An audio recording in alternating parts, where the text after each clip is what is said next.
If you've been diving into Warframe's new 1999-era content, you've probably run into the latest evolution of the nemesis system, Technosite Coda.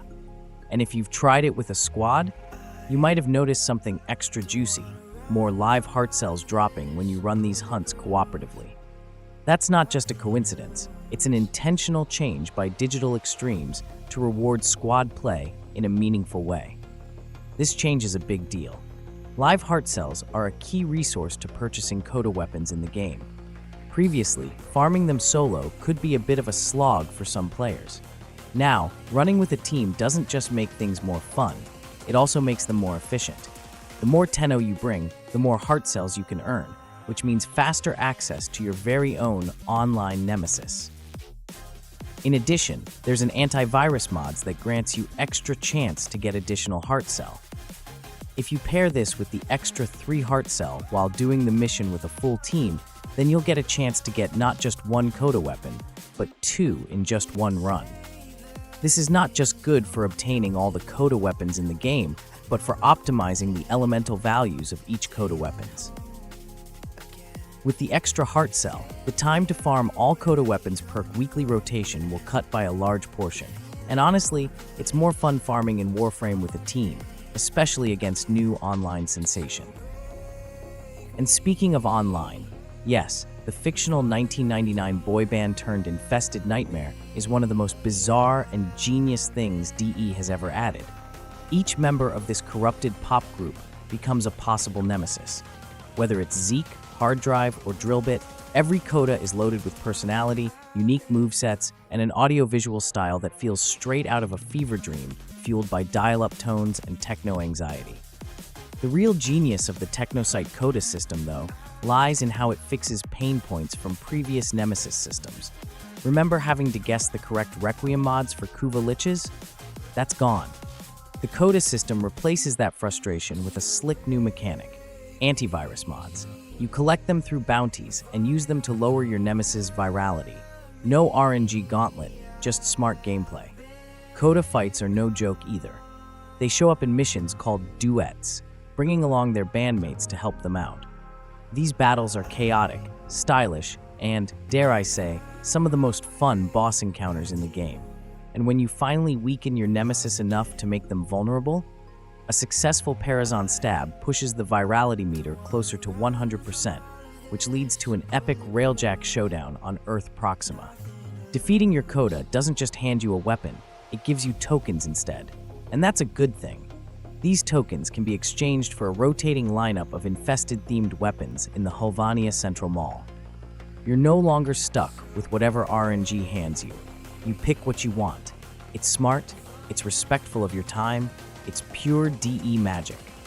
To keep things interesting, weapon batches rotate every few days, so there's always a reason to check back. Even better, once you max out a Coda weapon to rank 40, you unlock the use of elemental vices. These let you change the weapon's elemental bonus freely, a feature player has been begging for since the days of radiation-only Kuva Tonkors. Cosmetics haven't been forgotten either. Every Coda drops guaranteed extras like ephemeras, emotes, or floofs. They feel like you're collecting weird in-game merch from this twisted boy band, which fits the vibe perfectly. And unlike previous systems, you don't have to grind endlessly for a rare cosmetic to maybe drop.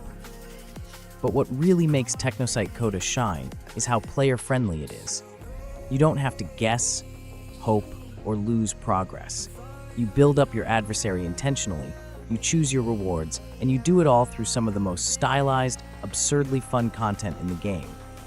It's a love letter to longtime players and a welcoming handshake to new ones. Even the co-op experience is tighter. If you've got friends or clanmates running Coda hunts too, you can link up for encores, back-to-back boss battles where everyone's nemesis shows up for their final act. It's fast, smooth, and a great way to farm multiple Coda clears without all the backtracking. This system isn't just new, it feels complete. Polished, like the devs took everything that worked from Lich's Sisters, chucked the stuff that didn't, and layered it with a totally unhinged 1999 aesthetic. From the CRT filter to the boy band lore, Technosite Coda has soul, and that's something you don't always find in procedural systems.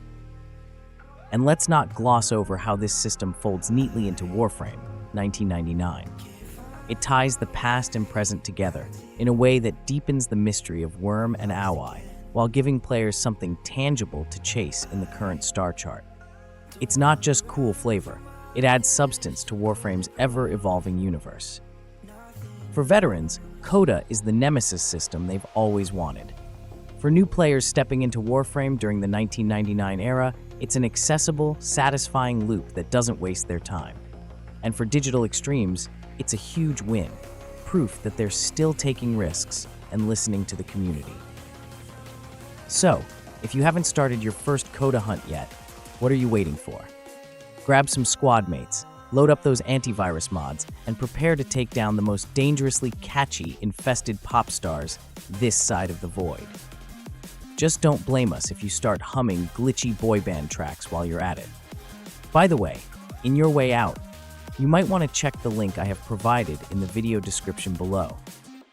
It's a video link to my latest Warframe giveaway. You'll have a chance to get the latest TennoCon 2025 digital pack, and you can join the giveaway by simply commenting on the video.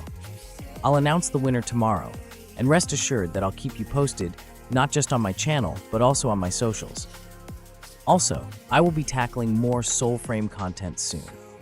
I have seen many players in my community asking me on what Soulframe is about, and I want to give you a detailed guide on each aspect of the game.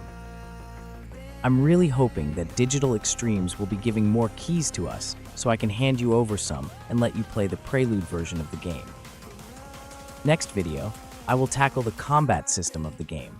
Although Soulframe has lots of potential, and the recent updates to the game are showing it, still, I'm one of those players who are still looking for a more polished combat system. In my next video, I will share my opinion and give a very detailed suggestions on what Digital Extremes can improve on the combat system of Soulframe. Thanks for watching, and I hope to see you in my next video.